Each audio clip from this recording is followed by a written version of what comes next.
ನೀವೊಮ್ಮೆ ಈ ರೀತಿಯ ಗಿಣ್ಣನ ಟ್ರೈ ಮಾಡಿ ಹೇಗೆ ಬಂತು ನನಗೆ ಕಮೆಂಟಲ್ಲಿ ತಿಳಿಸೋದನ್ನು ಮರಿಬೇಡಿ. ನಿಮಗೆ ಯಾವ ಆಕಾರ ಬೇಕು ಆ ಆಕಾರದಲ್ಲಿ ಕಟ್ ಮಾಡಿಕೊಂಡ್ರೆ ಆಯಿತು. ನಮಸ್ತೆ ಎಲ್ಲರನ್ನು ಸುಸ್ತಿಸ್ ಕಿಚನ್ಗೆ ಸ್ವಾಗತ ಮಾಡಿಕೊಂಡು ಇವತ್ತು ಅದ್ಭುತವಾದ ಅಡುಗೆ ಮಾಡ್ತಾ ಇದ್ದೀನಿ. ಬನ್ನಿ ಹೇಗೆ ಮಾಡೋದು ನೋಡೋಣ. ಇವತ್ತು ನಾವು ಒಂದು ಸೂಪರ್ ಆದ ಗಿಣ್ಣನ್ನು ಮಾಡಿಕೊಳ್ಳೋಣ.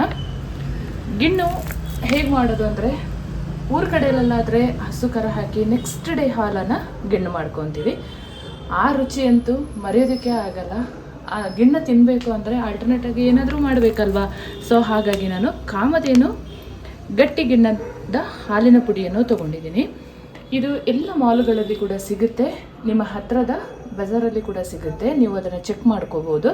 ನಾನು ಲಾಸ್ಟ್ ಟೈಮು ಬೆಲ್ಲ ಹಾಕಿ ಗಿಣ್ಣು ಮಾಡಿದಾಗ ತುಂಬ ಜನರು ಕೇಳಿದರು ಗಿಣ್ಣದ ಪುಡಿ ಎಲ್ಲಿ ಸಿಗುತ್ತೆ ಅಂತ. ಆವಾಗ ಲಿಂಕ್ ಕೂಡ ನಾನು ಶೇರ್ ಮಾಡಿದ್ದೀನಿ. ಅಮೆಝಾನಲ್ಲಿ ಕೂಡ ಬೈ ಮಾಡ್ಬೋದು, ಫ್ಲಿಪ್ಕಾರ್ಟಲ್ಲಿ ಕೂಡ ಬೈ ಮಾಡ್ಬೋದು.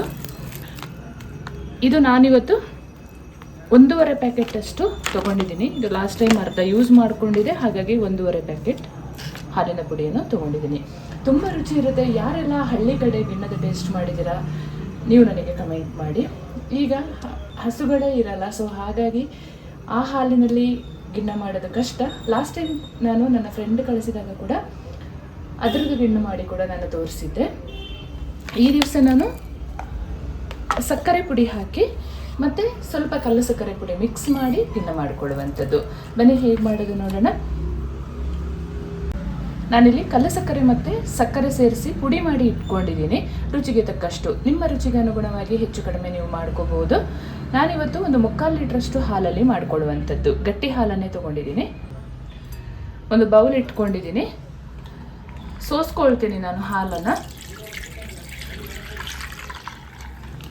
3/4 ಲೀಟ್ರಷ್ಟು ಹಾಕ್ಕೊಳ್ತಾ ಇದ್ದೀನಿ. ನೀವು 1 ಲೀಟ್ರಿಗೆ ಕರೆಕ್ಟಾಗಿ 2 ಪ್ಯಾಕೆಟನ್ನು ಯೂಸ್ ಮಾಡಿ, ಅಥವಾ ಅರ್ಧ ಲೀಟ್ರ್ ಮಾಡೋದಾದರೆ 1 ಪ್ಯಾಕೆಟ್ ಸಾಕಾಗುತ್ತೆ. ನಾನಿಲ್ಲಿ 3/4 ಲೀಟ್ರಷ್ಟು ಹಾಕ್ಕೊಂಡಿದ್ದೀನಿ. ಗಿಣ್ಣದ ಪುಡಿಯನ್ನು ಸೇರಿಸ್ಕೊಳ್ಳೋಣ. ಗಂಟಿಗದಾಗೆ ಚೆನ್ನಾಗಿ ಕಲಿಸ್ಕೊಳ್ಬೇಕು.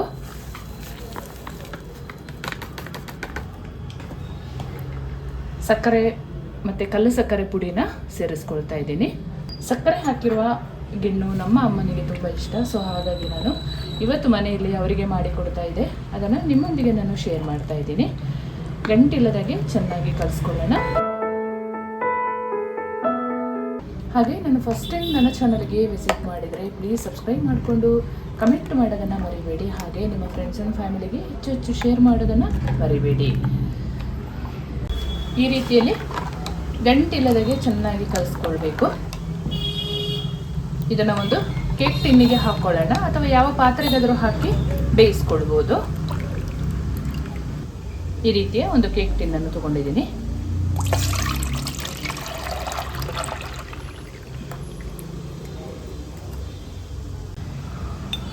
ಒಂದು 1/4 ಚಮಚದಷ್ಟು ಏಲಕ್ಕಿ ಪುಡಿಯನ್ನು ಸೇರಿಸ್ಕೊಳ್ತಾ ಇದ್ದೀನಿ. ತುಂಬ ಚೆನ್ನಾಗಾಗುತ್ತೆ. ಚೆಂದ ಮಿಕ್ಸ್ ಮಾಡಿಕೊಂಡು ಬೇಯಲಿಡೋಣ. ಜಾಸ್ತಿ ಸಕ್ಕರೆನೂ ಬೇಡ, ಯಾಕೆಂದರೆ ಸಿಹಿ ಜಾಸ್ತಿ ಇದ್ದರೆ ಗಿಣ್ಣ ಅಷ್ಟು ಚೆನ್ನಾಗಾಗಲ್ಲ. ಒಂದು ಮೀಡಿಯಮ್ ಸ್ವೀಟ್ ಇರಬೇಕು.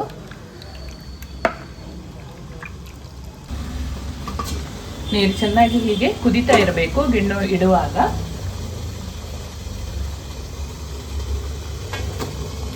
ಗಿಣ್ಣದ ಪಾತ್ರೆನ ಇಟ್ಟು ಒಂದು ತಟ್ಟೆ ಮೇಲ್ಗಡೆಯಿಂದ ಮುಚ್ಚಿ 20 ನಿಮಿಷ ಬೇಯಿಸ್ಕೊಂಡ್ರೆ ಆಯಿತು. ಗಿಣ್ಣೆ ಇಟ್ಟು ಒಂದು 25 ನಿಮಿಷ ಆಗಿದೆ. ತಗೊಳ್ಳೋಣ. ಇವಾಗ ಒಮ್ಮೆ ಚೆಕ್ ಮಾಡ್ಕೊಳ್ಳೋಣ.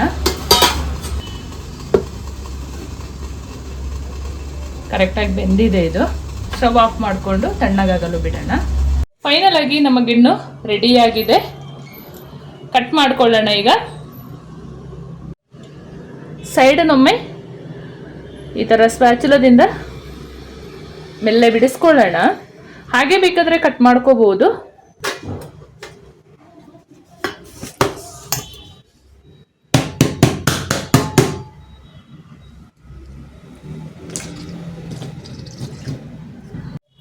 ನೀವೊಮ್ಮೆ ಈ ರೀತಿಯ ಗಿಣ್ಣನ ಟ್ರೈ ಮಾಡಿ ಹೇಗೆ ಬಂತು ನನಗೆ ಕಮೆಂಟಲ್ಲಿ ತಿಳಿಸೋದನ್ನು ಮರಿಬೇಡಿ.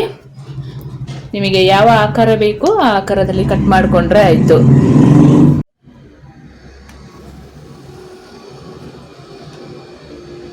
ಯಾವಾಗ ಬೇಕು ಆವಾಗ ಗಿಣ್ಣು ತಿನ್ನಬೇಕು ಅನಿಸಿದಾಗೆಲ್ಲ ಈ ಪೌಡ್ರನ್ನು ಯೂಸ್ ಮಾಡಿ ಗಿಣ್ಣನ್ನು ಮಾಡ್ಕೊಳ್ಬೋದು ನೀವು.